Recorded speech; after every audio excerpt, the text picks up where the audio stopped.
একটাই স্লোগান চলে আসছে, আমরা আওয়ামী লীগের শাসন দেখেছি, বিএনপির শাসন দেখেছি, জাতীয় পুরান বউ নতুন শাড়িতে আমাদের সামনে প্রদর্শনের আর প্রয়োজন নেই।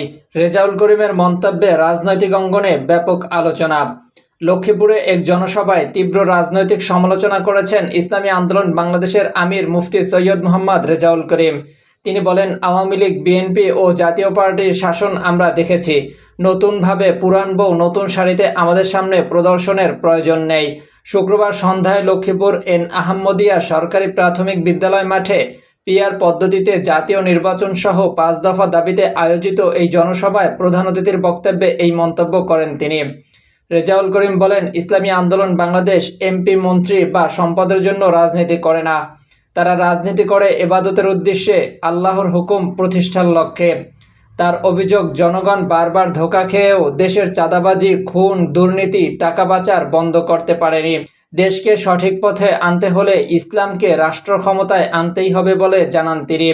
তিনি আরও বলেন, বাংলার জমিন থেকে চাঁদাবাজদের কবর রচনা করতে হবে। বিদেশিদের দালালি ও পাশের রাষ্ট্রের প্রেসক্রিপশন থেকে জাতিকে মুক্ত করতে হবে। তার দাবি, 5 আগস্টের পর দেশ স্বস্তির একটি সুযোগ পেয়েছে। এখন সময় দেশপ্রেমিকদের ঐক্যবদ্ধ হওয়ার।